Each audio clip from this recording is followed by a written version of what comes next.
Hello friends, कैसे आप सभी लोग। स्वागत है आपका हमारे चैनल ज्ञान क्लासेस में। और काफ़ी दिनों से वीडियो नहीं पढ़ा था तो अब फिर से एक बार दोबारा से हम लोग स्टार्ट करते हैं। हम लोग इंटीग्रेशन में क्या पढ़ रहे थे, जो हमारा लास्ट लगभग बचा था इंटीग्रेशन का, क्या वो था हमारा एप्लीकेशन ऑफ इंटीग्रल। काफ़ी इंपॉर्टेंट है भाई, काफ़ी ज़्यादा इंपॉर्टेंट है और बहुत ज़्यादा मज़ा आती है पढ़ने में अगर सही ढंग से समझ के पढ़ा जाए। और अगर आपने सारे जो आगे वाले वीडियो हैं वो देखे होंगे, अगर नहीं देखे हैं तो जल्दी से जाके प्ले लिस्ट में जाकर उन सभी वीडियोज़ को एक साथ देखिए, क्योंकि तभी जो ये हमारा जो प्रोसेस पूरा जो चलता हुआ आ रहा है तब आपको ये पूरी तरीके से समझ में आएगा। ठीक है, तो हमने पिछले लेक्चर में पढ़ा था कि भाई यहाँ पर हम लोग एरिया जो होता है हमारा वो इंटीग्रेशन के जरिए कैसे निकालते हैं किसी इर्रेगुलर शेप का। देखिए हमारे पास ट्रायंगल है, रेक्टेंगल है, स्क्वायर है, इन सब के एरिया के क्या है फॉर्मूले हमें पता है, लेकिन जो ऐसे जो कर्व टाइप आ जाते हैं भाई उनका कोई फॉर्मूला नहीं होता। ठीक है, तो उनको हम लोग किस तरीके से निकालते हैं, हम इंटीग्रेशन मेथड से निकालते हैं। इसी के जरिए हम लोग जो हमारे वॉल्यूम्स हैं इरेगुलर शेप्स के उनको भी निकालने सीखेंगे। पहले रेगुलर शेप सीखेंगे, ठीक है, फिर उसके बाद आगे बढ़ेंगे। तो यहाँ पे आज जो हम लोग देखने वाले हैं वो हम लोग देखने वाले हैं कि जो जब दो कर्व आ जाएं, यानी कि दो वक्र आ जाएं, उनके बीच में जो घिरा हुआ एरिया होगा उसको किस तरीके से फाइंड किया जाएगा। ठीक है, तो चलिए देखिए यहाँ पे हमने एक फिगर बना के रखा हुआ है। यहाँ पे हमारे पास दो कर्व है, कौन सा है, एक y1 है f1x, यानी कि जो y1 की वैल्यू होगी वो x के टर्म्स में होगी। इसी तरीके से y2 है f2x, यानी कि जो y2 की वैल्यू होगी वो कुछ x के टर्म्स में हम ले लेंगे। ठीक है, यहाँ पे याद रखिएगा कि भाई हम चाहे y1 की वैल्यू या y2 की वैल्यू हम x के टर्म्स में ले, यानी कि जो हमारा बस जो सॉल्यूशन करने जाए वो हम x के टर्म्स में सॉल्व करें या फिर y के टर्म्स में सॉल्व करें, इसमें कोई फर्क नहीं पड़ता। बस याद रखिएगा कि अगर आप यहाँ पर x के टर्म्स में y की वैल्यू रख रहे हैं तो हमें क्या करना है कि जो हमारा लिमिट है वो भी किसके टर्म्स में होनी चाहिए, x के टर्म्स में होनी चाहिए, y के टर्म्स में मत ले लीजिएगा। ठीक है, और अगर आप सवाल को y के टर्म्स में सॉल्व कर रहे हैं तो हमारे पास जो यहाँ पे डिफरेंशियल ऑपरेटर होगा वो भी क्या होगा, dy होगा, dx नहीं लीजिएगा। और जो लिमिट होगी वो भी किसके टर्म्स में होगी, y के टर्म्स में होनी चाहिए। ठीक है, तो ये बेसिक सी बातें थी इसकी। अब देखिए यहाँ पे जो हमारा काम है उसको देख लेते हैं। हम एक थोड़ा सा आपको बताते हैं। तो देखिए हम एक छोटा सा एक डायग्राम बनाते हैं। यहाँ पे ये हमने बनाया जो ऊपर वाला कर्व था। ठीक है, ये हमने क्या नाम दिया इसका, ए पी और बी। ठीक है, ये हमने नाम दिया इसका। तो देखिए यहाँ पर इस कर्व के जरिए भी घिरा हुआ कुछ ना कुछ एरिया होगा। ठीक है, हमने आपको बताया है कि जब कोई एरिया हम लोग निकालते हैं तो क्या करते हैं, अंडर द कर्व एरिया निकालता है हमेशा। पिछला अगर लेक्चर देखा होगा उसमें हमने पूरा बताया है। तो अगर इसका एरिया निकालने जाएंगे तो पूरा क्या निकलेगा, एरिया अंडर द कर्व, यानी कि ये पूरा एरिया निकल के आएगा। ठीक है, इसके बाद अगर हम लोग दूसरा कर्व देखें वो कुछ अलग से हम लोग बना के देखें तो वो कुछ इस तरीके से है। ठीक है, तो अगर हम लोग इसका एरिया निकालने जाते हैं ए से बी के बीच में कुछ इस तरीके से, तो देखिए जो एरिया आएगा वो ये वाला एरिया आएगा। ठीक है, अब देखिए जब हम इन दोनों को मिक्स करेंगे तो देखिए यहाँ वो जो नीचे वाला जो पार्ट होगा ये वाला एरिया कितने बार हो जाएगा, 2 बार हो जाएगा। हमें जबकि क्या चाहिए, ये एरिया नहीं चाहिए, तो हम लोग क्या करें, इस वाले एरिया क्या कर दें, माइनस कर दें, है ना। ये एरिया क्या कर दे, पूरी तरीके से माइनस कर दें, यानी कि इसके ये जो टोटल एरिया में से ये वाला एरिया क्या कर दें, हटा दें। हम ये वाला एरिया इस टोटल एरिया में से हटा दें तो हमारा जो ये घिरा हुआ जो यहाँ पे जो इस तरीके से घिरा हुआ एरिया होगा वही तो बचेगा ना। ठीक है, तो वही देखिए यही एक मेन इसका जो तरीका है एरिया वाले क्वेश्चन को करने का, दो वक्रों के बीच में घिरे हुए। ठीक है, तो वो यही तरीका है मेन कि भाई जो ऊपर वाला जो कर्व है उसके नीचे का पूरा एरिया माइनस जो नीचे वाला कर्व है उसका एरिया नीचे का। ठीक है, तो देखिए वही चीज हमें यहाँ पे बताई गई है, वही चीज हमने यहाँ पे क्या करा है, पूरा लिख दिया है। तो देखिए लिमिट क्या है, x बराबर a से लेकर x इक्वल टू b तक है। ठीक है, यहाँ पे देखिए हमने क्या लिखा है, area bounded by the curve A Q B P A. देखिए कर्व क्या है, ए क्यू बी पी और यहाँ पे वापस a। ठीक है, पूरा बंद कर्व होना चाहिए। ठीक है, यहाँ पे देखिए फिर हमने क्या लिखा है, area A B C D B P A. अब देखिए लिखा है A C D B P A. ठीक है, ये वाला एरिया, तो देखिए ये पूरा एरिया आएगा यहाँ से लेकर नीचे वाला ये पूरा एरिया, जैसे कि मैंने आपको यहाँ पे बताया था ये पूरा एरिया आएगा। ठीक है, माइनस करेंगे क्या, area of A C D B Q A, A C D B Q A. ठीक है, यानी कि ये वाला पूरा एरिया जो कि मैंने यहाँ पे ये दिखाया है। ठीक है, तो यहाँ पे ये पूरा एरिया क्या कर देंगे, बड़े वाले एरिया में से छोटे वाले एरिया क्या कर दिया, माइनस कर दिया। अब देखिए लिखने का तरीका बस सिंपल सा है, जो हमारी लिमिट थी वो कहाँ से कहाँ तक थी, ए से लेकर बी तक थी। तो देखिए क्या कर रहा है, integration A to B, limit पढ़ चुके हैं। ठीक है, f1x, y1 की वैल्यू f1x के टर्म्स में थी, तो चाहे आप y1 रख लीजिए चाहे f1x लिख लीजिए, उसमें कोई मतलब नहीं है। ठीक है, बस दिखाने का तरीका है। Minus A to B f2x, दोनों की लिमिट सेम थी तो हमने क्या कर दिया, लिमिट को बाहर कॉमन ले लिया।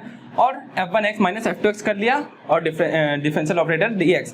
तो यहाँ पे याद रखिएगा जो a और b होंगे वो किसके टर्म्स में होंगे, x के टर्म्स में वैल्यू लिमिट होंगी, ठीक है, x वाली लिमिट होंगी हमेशा, ठीक। तो यहाँ पे देखिए y1 y2 रख दिए, चाहे आप रखिए चाहे ना रखिए। ये मेन तरीका है क्या कि भैया बड़े वाला जो एरिया है उसको छोटे वाले एरिया क्या करते हैं, माइनस कर देंगे। तो जो एरिया बंद है उन दो वक्रों के बीच फंसा हुआ एरिया है वो क्या हो जाएगा, हमें फाइंड हो जाएगा। ये सिंपल सा तरीका है करने का और इसमें कोई ज्यादा बड़ी बात नहीं है, बस ये एक मेथड है इसका और यही आपको क्या है समझना था।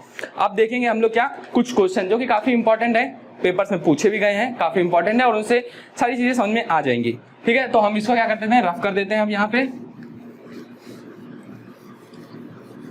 तो चलिए देखिए यहाँ पर हमको क्या दिया गया है, क्वेश्चन दिया गया है, क्या क्वेश्चन दिया गया है उसको मैं देख लेता हूँ, बता देता हूँ आपको। वहां पे देखिए दिया गया है कि y square is equal to 4ax and x square is equal to 4ay। ये दो क्या है, कर्व हैं, आपको पता है ये क्या होंगे, परवलय होंगे, ठीक है। तो यहाँ पर इन दोनों के बीच में घिरे हुए वक्र, घिरा हुआ जो क्षेत्रफल होगा उसको क्या करना है, हमें फाइंड करना है, आंसर निकालना है, ठीक है। तो देखिए इसका आपको पता होना चाहिए कि इन दोनों का ग्राफ किस तरीके से बनता है। अगर नहीं पता होगा तो ऊपर थोड़ी सी प्रॉब्लम हो सकती है, ठीक है। तो चलिए हम लोग इसका क्या बना लेते हैं, एक थोड़ा सा छोटा सा डायग्राम बना लेते हैं। तो देखिए जो y square is equal to 4ax जो हमारा ग्राफ होगा वो किस तरीके से बनेगा, इस तरीके से बनेगा।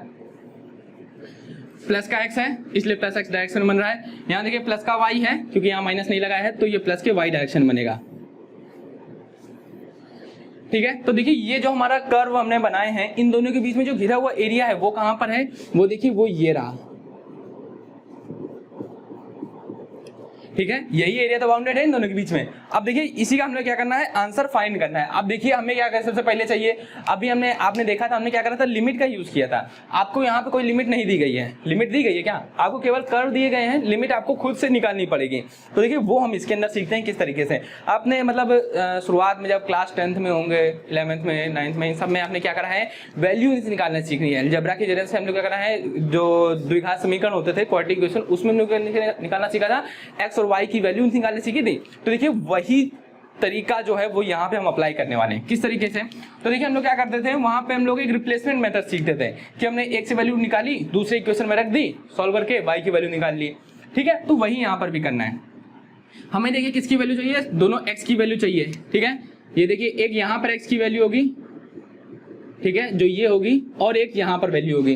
तो देखिए यहाँ पे तो आपको दिख रहा है कि यह 0 है, बस हमको क्या चाहिए, यहाँ वाली वैल्यू चाहिए। तो देखिए यह 0 भी निकल के आएगी और ये वाली वैल्यू भी निकल के आएगी। तो देखिए कैसे निकल के आएगी, तो देखिए हम लोग क्या करते हैं, हमको x की वैल्यू चाहिए तो हमें क्या करना है, किसी तरीके से y को यहाँ से हटा दें या तो y को यहाँ से हटा दें, किसी एक जगह से हटा दीजिए, ठीक है। तो देखिए हम लोग करते हैं y को यहाँ से निकाल लेते हैं, y इक्वल टू कितना आ जाएगा, x स्क्वायर बाई 4a, ठीक है। इसको जब हम थोड़ा सा दूसरी तरफ भेजेंगे 4a को तो ये आ जाएगा। इसको उठा के हम लोग क्या करते हैं, यहाँ रख देते हैं। तो यहाँ देखिए क्या आ जाएगी, y स्क्वायर की जगह y की जगह पर रखना है इसको, ठीक है। तो कितना आ जाएगा, x स्क्वायर बाई 4a का होल स्क्वायर आएगा कि नहीं आएगा, इक्वल टू 4ax, ठीक है, यही तो है।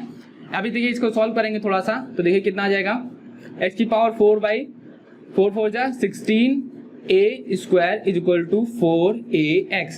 तो देखिए गलती ये मत करिए कि यहाँ पे उठा के काट दें तो गड़बड़ हो जाएगा, ठीक है, काटना नहीं है इसको यहाँ पर, ठीक है। तो हम लोग क्या करेंगे, कॉमन लेंगे, इसको पहले उधर भेज दीजिए। तो x की पावर 4 इज इक्वल टू कितना जाएगा, 16 4 जा 64, 16 4a क्यूब और x, ठीक है, ये निकल आया। अब इसको उठा के इधर लेके आइए, x की पावर 4, इसके बाद क्या आ जाएगा, -64 a cube x equal to 0। यहाँ से जब x की वैल्यू देखिए फाइंड करेंगे तो कितनी निकल के आएगी, x की हम कॉमन ले लेंगे थोड़ा पहले, x क्यूब -64 a क्यूब, ठीक है, और इक्वल टू में क्या रहेगा, 0। तो देखिए ये आपने सीखा है कॉमन लेना, ठीक है, वही कॉमन लिया है केवल। अब यहाँ पे क्या करेंगे, देखिए एक जब हम इसे कंपेरिजन करेंगे तो एक x इक्वल टू कितना आएगा, 0 आएगा, ठीक है, एक x इक्वल टू कितना आएगा, 0 आएगा। तो देखिए यहाँ पे एक 0 आएगी वैल्यू, और एक x इक्वल टू देखिए क्या आएगा, x cube equal to x cube -64 a cube equal to कितना आ जाएगा, यहाँ पे 0 आएगा, ठीक है। हम लोग क्या करेंगे, 64 को जब उधर भेजेंगे तो आपको पता है ये किसका क्यूब बनेगा, ये 4 का क्यूब बनेगा और ये a का क्यूब है। तो देखिए x cube equal to 4a का होल क्यूब इसे लिख सकते हैं ना। तो देखिए x की वैल्यू जो निकल के आई वो क्या निकल के आई, 4a निकल के आई। तो देखिए दो ये वैल्यू निकल आई, किसकी, x की दो वैल्यू निकल आई। तो देखिए 0 तो आपको पता है कि यहाँ पर होगा, ठीक है, x इक्वल टू 0 ये वाली लिमिट होगी, और x इक्वल टू जो हमारी 4a निकली है वो कहाँ पर होगा, यहाँ पर होगा, ठीक है, ये दोनों वैल्यू हमने निकाला, हमने क्या निकाल लिया, लिमिट निकाल लिया, आधा काम खत्म हुआ अभी। ठीक है, अब इसके आगे देखिए हम इसको रफ करते हैं। अब इसके आगे हम लोग क्या निकालेंगे, जो हमारा तरीका था f1x माइनस f2x, उसके जरिए हम लोग क्या करेंगे, इसका एरिया फाइंड करेंगे। ठीक है,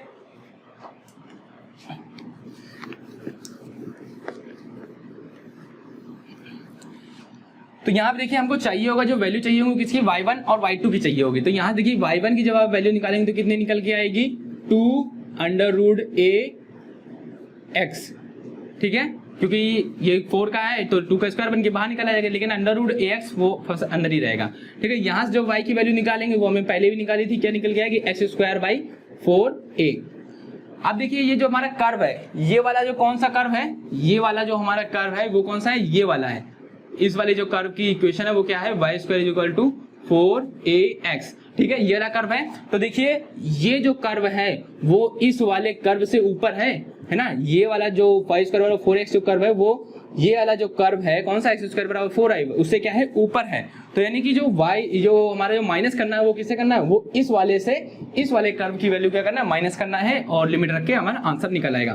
तो हम लोग यहाँ निकालते हैं a देखिए क्या आएगा, यहाँ पे हमारे पास कौन सा कर्व माइनस करना है, देखिए ये वाला, ये y1 है और ये एक तरीके से y2 मान के चलिएगा। ठीक है, तो हमें पता है लिमिट कहाँ से कहाँ तक है, 0 to 4a है, 0 to 4a। ठीक है, y1 dx माइनस ये भी लिमिट 0 to 4a होगी, y2 dx। ठीक है, आप चाहें तो इन दोनों को एक साथ रखे कर लीजिए, या फिर आप डायरेक्ट अलग अलग इनको क्या कर दीजिए, सॉल्व कर दीजिए, उससे कोई फर्क नहीं पड़ता। ठीक है, देखते हैं आगे। यहाँ पर देखिए हम लोग वैल्यू रखेंगे 0 to 4a, इसकी वैल्यू कितनी है, ये है, कितनी है, 2√a और √x। तो देखिए इसको हमने क्या कर लिया, अलग अलग कर लिया, क्योंकि ये तो कांस्टेंट टर्म है, ये बाहर निकल जाएगा, हमें और कुछ नहीं उससे लेना देना है। ठीक है, अब इसके बाद 0 to 4a, y2 की वैल्यू देखिए कितनी है, x²/4a। अब देखिए इसमें कैलकुलेशन सही होगी तभी ये आंसर निकाल पाएंगे, नहीं तो कैलकुलेशन में दिक्कत होगी, क्योंकि यहाँ पे जो पावर बनेगी वो 3/2 के टर्म्स में आएगी। तो अगर वहाँ पे कैलकुलेशन में गड़बड़ कर दी तो पूरा गड़बड़ हो जाएगा। ठीक है, तो 2√a 0 to 4a √x dx और -1/4a, ये तो कांस्टेंट है, ये दोनों क्या हो जाएंगे, बाहर हो जाएंगे, 0 to 4a x² dx। ठीक है, ये चीज समझ में आई, सिंपल है, उसमें ज्यादा मैंने कुछ किया नहीं है।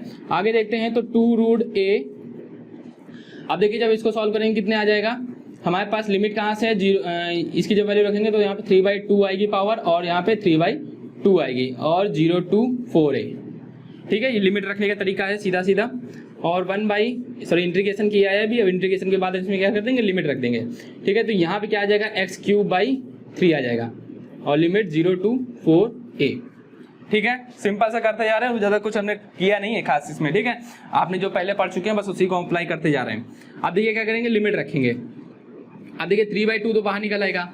ठीक है, तो यहाँ पर देखिए कितना आ जाएगा, जब 3/2 को जब पलटा जाएगा तो कितना बना लेगा, यहाँ पे 4√a/3 आ जाएगा, इनटू में x की वैल्यू जो 3/2 है। ठीक है, यानी कि 4a की पावर कितनी आ गई, 3/2। अब देखिए माइनस में अगर हम 0 लिखते हैं तो उसका कोई फर्क नहीं पड़ता, तो हमने क्या कर दिया, 0 गायब कर दिया।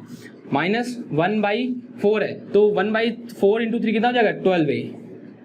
ठीक है, इंटू में देखिए x³ और 4a, 4a का होल क्यूब, यहाँ भी माइनस में 0 है तो उसको हटा देंगे। ठीक है, तो ये दोनों चीजें हमारे पास निकल आई, बस इन्हीं को बस सॉल्व करना है। अगर आपने सही सॉल्व किया तो आंसर आ जाएगा, नहीं किया तो सब बेकार हो जाएगा ना। तो चलिए यहाँ पे हम लोग देख लेते हैं, हमारे पास इसकी जो वैल्यू सॉल्व करने का तरीका देखिए क्या है। पहले हम लोग क्या करेंगे, 1/2 को अंदर भेज देते हैं। 1/2 जब अंदर जाएगा तो ये जो 4 है वो क्या हो जाएगा, 2 बन जाएगा, और यहाँ पे क्या लग जाएगा, a के ऊपर रूट लग जाएगा। ठीक है, तो देखिए यहाँ पे हमने लिखा 4 √a/3। ठीक है, ये तो यहाँ पे पहले से ही है। इसके बाद देखिए यहाँ पे कितना है, 4a, तो यहाँ देखिए कितना बचेगा, आपको पता है, हमने बताया अभी कितना बचेगा, 2 बचेगा, और ये √a की होल पावर कितनी है, 3। ठीक है, सॉल्व करने का सीधा सीधा सिंपल सॉल्व करेंगे, ज्यादा कुछ टफ करने की जरूरत नहीं है। 1/12a।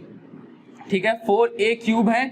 अब देखिए क्या है, 4a का क्यूब, वही हम लोग को केवल क्या करना है, क्यूब खोलना है, यानी कि 64a³। तो देखिए यहाँ से आपको सॉल्व करना है, समझ में आ गया होगा क्या करना क्या है। यहाँ से इसको काट देंगे, 4 3 जा, और यहाँ पे 16 जा, और यहाँ से a से a कैंसिल हो जाएगा। ठीक है, कितना आ जाएगा 4√a/3 इंटू 2 का क्यूब कितना होता है 8 होता है, इंटू देखिए √a का क्यूब करेंगे तो एक a तो बाहर आ जाएगा और एक a अंदर ही रहेगा। ठीक है, 3 बार a लिख दिया। ठीक है, माइनस और यहाँ कितना आ जाएगा 16a² 3। अब देखिए यहाँ पे जब आप इसको सॉल्व करेंगे तो √a इंटू √a क्या बन जाएगा a बन जाएगा और a टू a क्या हो जाएगा a² हो जाएगा। तो देखिए कितना हो जाएगा 8 4 जा 32a² 3 माइनस 16a², यहाँ कितना बचेगा a² रहेगा। ठीक है, a²/3। ठीक है, तो ये चीज निकल आई। अब देखिए क्या है, दोनों का क्या है, ये जो वेरिएबल वाला है वो भी सेम है, इसका डिनोमिनेटर है वो भी सेम है, तो 32 में से 16 माइनस हो जाए कितना बचेगा 16 बचेगा। तो कितना जाएगा 16a²/3, ये क्या हो जाएगा इसका आंसर हो जाएगा, सॉरी a² यहाँ रहेगा 16a²/3।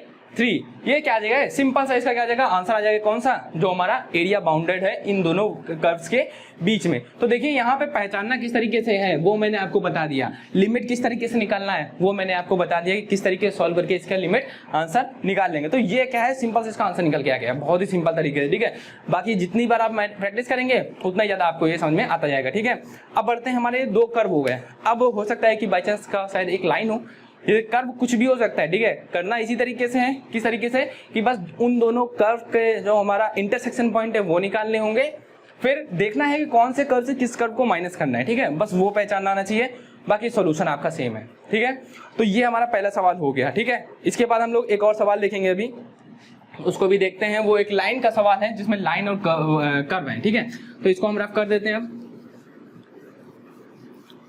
देखिए साथ साथ नोट करते रहिएगा, ज़्यादा से ज़्यादा प्रैक्टिस करने की कोशिश करिए और ज़्यादा से ज़्यादा सवाल लगाते रहिए। ठीक है, बाकी अगर अभी तक आपने चैनल सब्सक्राइब नहीं किया तो जल्दी चैनल सब्सक्राइब कर लीजिए और अपने दोस्तों के साथ शेयर कर दीजिए सबके साथ। ठीक है, क्योंकि भाई इस बार भी पता नहीं है क्या होने वाला है क्या नहीं होगा, भाई जो कुछ भी होगा देखा जाएगा, लेकिन पढ़ाई करना जरूरी है तो पढ़ाई करते रहिए। चलिए अब आते हैं दूसरे सवाल में। दूसरे सवाल में देखिए हमको क्या दिया गया है। दूसरा सवाल हमारे पास जो है वो क्या है, एक है जो हमारा कर्व है y² बराबर 4ax है। ठीक है, और दूसरा जो हमारी लाइन दे के रखी है वो क्या दे के रखी है, y = mx, y = mx। ठीक है, y = mx लाइन आपको पता होनी चाहिए कहाँ से जाती है, y² = 4x जो कर्व है वो कौन सा होता है ये पता होना चाहिए। ठीक है, वो हम लोग कहाँ पढ़ेंगे, कोऑर्डिनेट ज्योमेट्री के अंदर पढ़ेंगे। ठीक है, तो जब वो चालू हो गया उसको देखा जाएगा। ठीक है, तो चलिए हम लोग देख लेते हैं अब इसके ग्राफ को पहले। तो देखिए ग्राफ किस तरीके से बनेगा, यहाँ पे ये हमने खींच दिया लाइन। ठीक है, तो आपको कर पता है y² = 4x कैसे बनता है, ऐसे बनता है। ठीक है, y² = 4x ऐसे बनता है। आप देखिए लाइन कैसे आती है, y = mx, y = mx line कुछ इस तरीके से जाती है ना। y = mx की लाइन क्या है, कुछ इस तरीके से जाती है। अब देखिए एरिया बाउंडेड कहाँ पे, एरिया बाउंडेड ये रहा। ठीक है, एरिया बाउंडेड ये मिल गया। तो देखिए हमें जो लिमिट चाहिए होगी वो कौन सी चाहिए होगी, एक ये पॉइंट तो हमको पता है 0 है, और ये वाला पॉइंट हमें चाहिए होगा। तो देखिए यहाँ पर आप अगर डायरेक्टली नहीं करना चाहते हैं तो अलग अलग भी कर सकते हैं। तो देखिए यहाँ पे क्या बन रहा है, ये एक ट्रायंगल बन रहा है। अगर हम इसको नाम देते हैं OAB, यहाँ पे कोई पॉइंट P है। ठीक है, तो यहाँ पे देखिए OAB तो एक ट्रायंगल है, राइट एंगल ट्रायंगल होगा, क्योंकि ये हमेशा क्या होता है परपेंडिकुलर होता है। तो राइट एंगल ट्रायंगल का एरिया आपको सीधा सीधा पता है, आप निकाल लेंगे। जो ये अलग कर्व है इसका एरिया सिंपली आप निकाल सकते हैं, अगर हमको ये लिमिट पता चल जाए, 0 से लेकर B तक की जो लिमिट है वो पता चल जाए, हम आराम से निकाल लेंगे। चलिए हम इसको उसी तरीके से लगाते हैं ना, उस तरीके से भी क्या हो जाएगा, इसका आंसर सही आएगा। बाकी इंटीग्रेशन के जरिए निकाले जाए, जैसा भी आप चाहें वैसा आप निकाल सकते हैं। ठीक है, खैर अभी हमें क्या चाहिए, वो लिमिट चाहिए, ये लिमिट की किस लिमिट पे हमें क्या करना है, एरिया किस लिमिट तक एरिया हमें फाइंड करना है। तो देखिए यहाँ पे हमारे पास क्या है, y = mx है। हमें क्या चाहिए, x की वैल्यू चाहिए, तो y को रिप्लेस करना है। तो देखिए y की वैल्यू उठा के यहाँ रख दीजिए mx, तो यहाँ कितना आ जाएगा m² x² = 4ax। कभी भी गलती मत करिएगा कि काट दें उठा के, नहीं क्या काटना नहीं है। ठीक है, क्योंकि अगर काट देंगे तो एक वैल्यू हमें नहीं पता चलेगी। बाई चांस यहाँ पे तो 0 है कंडीशन में, तो सही है, हमको दिख रहा है। बाई चांस 0 नहीं हुई तो अगर आपने काट दी तो हमको सेकंड वैल्यू मिलेगी ही नहीं कभी। ठीक है, तो देखिए क्या करेंगे, यहाँ से कॉमन लेंगे, m² x² - 4ax = 0, x common ले लेंगे तो m² - 4a = 0, M square x, ठीक है, यहाँ पे एम स्क्वायर एक्स रहेगा। अब देखिए यहाँ पर x इज इक्वल टू, देखिए एक वैल्यू 0 निकल आई अपने आप, ठीक है, और दूसरी वैल्यू देखिए क्या निकल के आएगी, M square X minus 4a equal to 0। तो देखिए x इज इक्वल टू कितना आएगा, 4a बाई एम स्क्वायर। तो देखिए यहाँ पे जब इस तरीके की वैल्यू आती है अपॉन वाली और ये गायब नहीं होगी, ठीक है, तो इनको वैल्यू जब रखते हैं आप लिमिट को सॉल्व करने के बाद, वहाँ पे ध्यान से रखना होगा, ठीक है। तो देखिए यहाँ पे जो b की जो ये वाली जो लिमिट आई वो कितनी आई है, 4x is equal to 4a by M square, ठीक है, ये वैल्यू हमारे पास निकल के आई, यहाँ पे याद रखिएगा। और x इज इक्वल टू 0 यहाँ पे है, ये वाली जो वैल्यू है वो क्या है, x इज इक्वल टू 0 है, ठीक है। अब देखिए आगे क्या है, आगे हम लोग क्या करेंगे, अब कर्व पहचानेंगे कौन से कर्व के किसको माइनस करना। तो देखिए ऊपर कौन सा कर्व है, ऊपर कौन सा है, ये y square equal to 4x वाला है, नीचे कौन सा है, ये y इक्वल टू mx है। तो y square equal to 4ax में से क्या कर देंगे, जो y इक्वल टू mx वाला कर्व है वो क्या कर देंगे, माइनस कर देंगे, ठीक है। तो लिमिट ये नोट करते रहिएगा, हम इसको रफ कर देते हैं, ठीक है। हमारी लिमिट निकल आई है दोनों।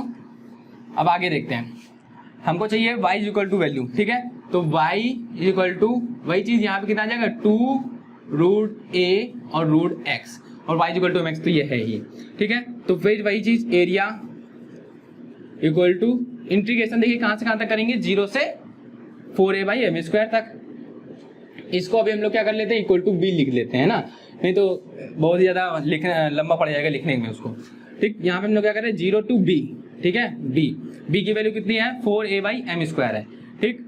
अब यहाँ पे क्या लिखेंगे, ये वाली इस वाले से क्या करना है, इस वाले को माइनस करना है, सीधा सीधा यहाँ पे लिख दीजिए √a√x dx minus integration 0 to b और mx dx, ठीक है। हमने सिंपल आसानी से समझने के लिए बस थोड़ा सा रिप्लेसमेंट किया है और कुछ नहीं, बाकी सब सारी वैल्यू वही रहेंगी।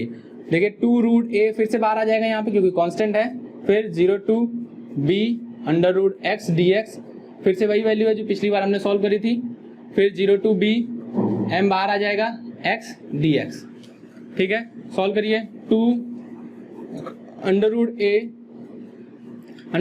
x की वैल्यू देखिए क्या रखेंगे, वही x की वैल्यू 1/2, तो x की वैल्यू कितनी आ जाएगी, x की पावर 3/2 आ जाएगी, और यहाँ पे भी 3/2 नीचे रहेगा। और देखिए फिर 0 to b minus m into यहाँ कितना आ जाएगा, x²/2 लिमिट 0 to b, ठीक है। आप देखिए क्या करेंगे, ये 3/2 तो पलट जाएगा, तो 4√a/3 हो जाएगा, 4√a/3, ये आगे वैल्यू। अब देखिए क्या करेंगे, x की वैल्यू जो रखनी है वो कितनी रखनी है, b रखनी है, और b की वैल्यू हमारे पास कितनी है, 4a/m स्क्वायर। तो सीधे हम लोग क्या कर देते हैं, 4a/m स्क्वायर रख देते हैं, 4a/m स्क्वायर। क्या है हमारे यहाँ पे पावर कितनी है, 3/2। Limit upper limit minus lower limit करते हैं क्योंकि लोअर लिमिट 0 है तो उसका कोई फर्क पड़ेगा नहीं हमारे पास, ठीक है। अब ये कि इसको सॉल्व करना है, ठीक। और यहाँ पे भी वही चीज क्या है, b equal to 4a/m square यहाँ पे रख देंगे उठा के, यहाँ पे कितना हो जाएगा, बाई 2 अलग कर लेते हैं, 4a/m स्क्वायर की होल पावर 2, ठीक है। सिंपल वही रखा है, बस वैल्यू रखनी है, ठीक है। सॉल्व करना है अब इसको हमें, 4√a/3 इंटू, फिर वही चीज सॉल्व करने का वही तरीका क्या है, पहले 1/2 को पावर को अंदर भेजेंगे, तो देखिए यहाँ कितना जाएगा, 2√a/m, क्योंकि अंडर रूट है तो m यहाँ से 2 बचेगा, यहाँ से एक m बचेगा, कि होल पावर कितनी है, 3 बचेगी, माइनस m/2, यहाँ से क्या हो जाएगा, पावर कितनी हो जाएगी, 4 4 जा 16 a² m की पावर 4 हो जाएगी कि नहीं हो जाएगी। सिंपल सा सॉल्यूशन है केवल, ठीक है। तो अब देखिए यहाँ पे जब हम लोग इसको आगे सॉल्व करते हैं तो कितना आ जाएगा, 4√a/3 इंटू 2 की पावर 3 यानी कि 8। अब देखिए रूट a का होल क्यूब यानी कि a√a, ठीक है। और यहाँ कितना आ जाएगा, m³ माइनस का m की एक पावर से एक और कैंसिल हो जाएगा, 2 8 जा 16 कैंसिल हो जाएगा, ठीक है। तो कितना आ जाएगा 8a²/m³, ठीक है। ये तो सॉल्व हो गया, इसको थोड़ा सा और सॉल्व करना पड़ेगा।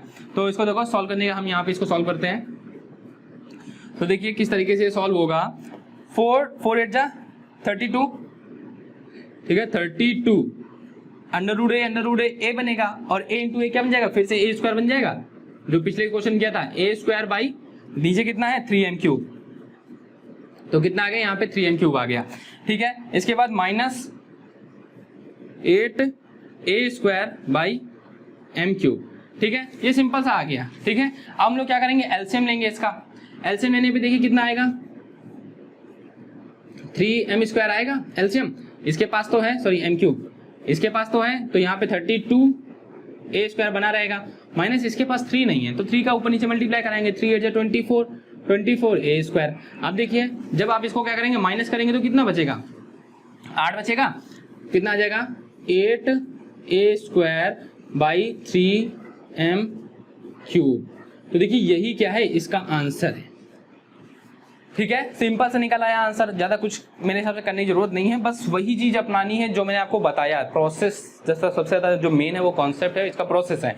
अगर वो समझ गए तो कोई भी क्वेश्चन आता है, जितने भी बड़ा क्वेश्चन आ जाए, कभी प्रॉब्लम नहीं होने वाली। ठीक है, तो ये पूरा ऐसा क्या है, कॉन्सेप्ट है, इसका प्रोसेस है। इस तरीके से आप मतलब किसी भी कोई भी इसमें एरिया आ जाए आप आराम से निकाल लेंगे, है ना।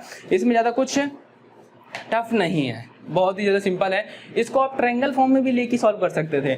इसका एरिया तो हमने निकाल लिया था, माइनस कर देते इस ट्रायंगल का एरिया। ठीक है, अब देखिए ट्रायंगल का एरिया किस तरीके से निकालता है, उसके लिए हमें ये चाहिए होता है, तो उसके लिए हमें क्या चाहिए होती है, y की वैल्यू चाहिए होती है यहाँ पे। ठीक है, तो y की वैल्यू निकाल लेते हैं, ये x की वैल्यू हमें पता चल जाती, सॉल्व करके हमारा क्या होता है, ये देखिए x की वैल्यू y की वैल्यू निकालने की जरूरत पड़ती, हमारा सॉल्व होकर इससे भी आंसर आ जाता। ठीक है, तो ये थे हमारे जो क्वेश्चन, जो अंडर द कर्व जो एरिया है उसके जो हमारे जो एरिया बाउंडेड बाय 2 कर्व था, यानी कि 2 वक्रों से घिरे हुए क्षेत्र का जो क्षेत्रफल होगा वो किस तरीके से निकाला जाएगा। ठीक है, तो ये सिंपल सा तरीका है पूरा करने का, सॉल्व करने का। बाकी हम आगे जो पढ़ने वाले हैं वो जो हमारा अगला टॉपिक होगा वो कौन सा होगा, 1 मिनट देख के बताते हैं।